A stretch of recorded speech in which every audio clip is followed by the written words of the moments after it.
Hey YouTube users, thanks for coming back to the Handyman Zone. A quick tip today that I know is going to help everybody out because we all have it sooner or later is a broken light bulb.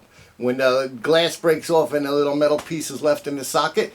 So I built this demonstration. This is a faux sealing can for demonstration purposes, and I've cut the front open just to show you guys what's going on. So like the bulb would screw in this, I put a temporary socket in there to show.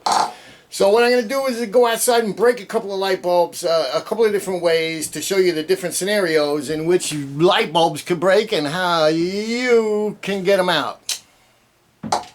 Most of what we're going to deal with is what I call Thomas Edison light bulbs. It's your standard old light bulbs, been around forever, and that's what. But the new CFLs, the compact fluorescents, that when they burn out, they tend to crack down inside the base here. And the problem with this is these are filled with mercury. Not filled with mercury, but they have mercury in them. It's a neurotoxin, which affects development of children. Which is probably what happened to me in my early days. So when I'm called upon to change a burnt out CFL, I keep in my head that it's probably cracked up in the bottom, and I don't want to spread any mercury around. So what I'll usually do is take an old plastic bag and actually put it over the bulb and unscrew it right into the plastic bag. That way if it breaks while I'm doing it, most of the stuff will go in there, and then I simply dispose of it. These guys are lucky that if the glass is totally broken off, let's say from actual physical damage, you can still grab it by the base when it's in the socket.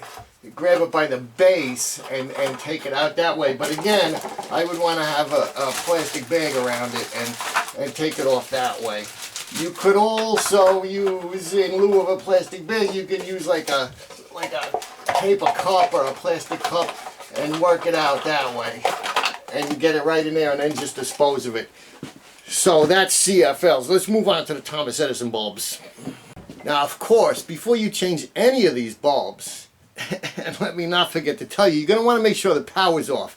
At the switch is fine. Make sure the switch is off. If it's a three-way, in other words, there's two switches for one light bulb and you're not sure if it's off, go down to your circuit box and shut the power off at the circuit box. Always wise to play it safe when coming to electricity. This is one type of broken bulb where you'll actually have like jagged pieces of glass left, plus the metal socket. The next type I like to deal with is when you're confronted with a broken bulb like this, where all the glass is almost broken off. Be careful because there still might be some jagged edges around the metal base. Now here's another type you may be confronted with just this middle glass thing that's usually inside the bulb and you can't see it, and all the outside glass bulb part is actually broken off. And when confronted with this type, I'll actually reach up in there and I'll grab it by this little glass stem here, and that's how I'll take it out. So let me show you that. So here's this type when you're confronted with just that middle glass. So I'll reach up inside and I'll grab it by that glass, and if you grab it up around here, it's actually a flat part, and you can twist it, and again back and forth until it gets loose, and I'll remove the broken bulb by the glass stem. And you may be confronted with a broken bulb such as this, where it's actually broken by actual physical damage, where something like a broomstick or something hit it. These kinds, because there's actual physical sharp broken glass, I will reach up and I will try to grab it by this top stem here. And again, twisting back and forth, I will gently twist it out. Careful not to cut myself on the jagged pieces of broken glass. Now another example of what you may be confronted with is there's actually nothing except the metal base left, and that's up inside the socket. Let's show you how to do that.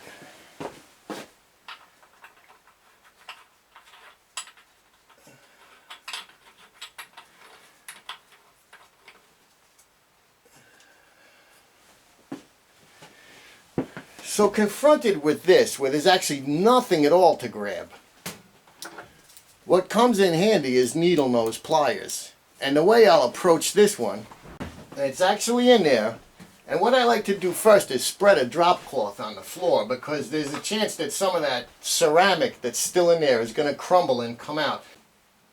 So this one, we just have the metal bases in there, and I'll use the needle nose pliers. And I'll come in there with the needle nose, I'll stick them in there, and then I'll open the needle nose up on the inside. Then I'll twist. And I'll twist. And again, if it gets stuck, you can go back and forth until she loosens up. And I'll twist, and there she comes. So using the needle nose, again, we're going to go in and then open the needle nose. Now it's a good grip with the needle nose pushing out and then twist it out. And again, so confronted with this, and I'll put it against my shirt so you got a little better idea. I'll stick the needle nose up inside, then open the needle nose, applying pressure, twist it out. Lefty loosey, righty tighty. Lefty loosey, righty tighty. Left is counterclockwise. So lefty loosey, turning counterclockwise, I'll remove the bulb. And if it feels like it's getting stuck, don't be afraid to make it a little tight, a little loose, little tight, and then bring it on out. Another situation you may be confronted with, and this gets even the best of them, is when you're putting the light bulb in, a lot of times the bulb is straight, but at the factory the base is a little crooked. Not noticing this, you'll go to install the bulb and you'll actually cross thread it in there.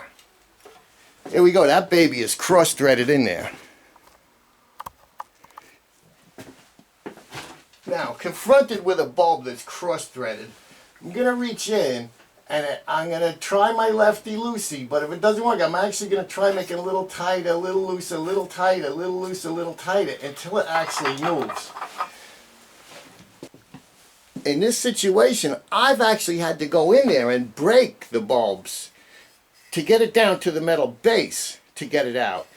Sometimes it's really tight because when they get turned on, they get hot and they expand and then they're off and they contract, and it might really get itself wedged in there over a number of cycles of on, off, on, off, on, off. And then when you go to change it, you figure out that, hey, it's cross-threaded and now it's really jammed in there. In that situation, I'm going to try to get my needle nose just on the lip of the base. And then I'm going to twist. And I'm actually going to try to bend the base. And then I'm going to grab it like a quarter turn around. And then I'm going to grab it across from that. And I'm going to twist. You see what I'm doing? And I'm going to grab it from there and I'm going to twist. And I'm going to keep like crimping around. And you can see stuff is falling out, so it's wise to have a drop cloth on the floor. Changing any kind of these broken bulbs. Drop cloth, some newspaper. And I'm going to keep twisting the edges and edges. And this is only for the worst kind of broken bulb. And what I'm doing is I'm actually making it smaller when I do this. And I'm going to keep twisting and twisting. And sooner or later, it's going to loosen up. And then you could either grab it by the little nubs you've just made, or stick the needle nose inside of it, that trick I just showed you, and get it out that way. Keep working on it. Try not to damage the socket. Sooner or later, it's just going to pop out. Sometimes there's certain fixtures in the house, certain sockets, they may have a little corrosion on the inside. It might be an outdoor fixture or one in a bathroom where there's a lot of humidity, and it's always a problem to get the bulbs out of that socket. So what I'll do when I do get the old one out and it comes time to put the new one in, I will take some spray lubricant, and I like to use like a silicone or a Teflon base. I have used WD stuff in the past, and I'm not going to say the whole name because I'm not getting paid by them or anybody, but I will spray a little spray lubricant on like a little rag or a piece of napkin, and I'll actually rub the base of the new bulb, thus lubricating lightly, and then I'll screw it in, and then it's usually a breeze to get these guys out. The reason I don't like to use the spray oil lubricant is because, number one, when the bulb gets hot, you might get a little odor of burning oil. And number two, because it's oil and the bulbs get hot, it'll probably just burn off and evaporate.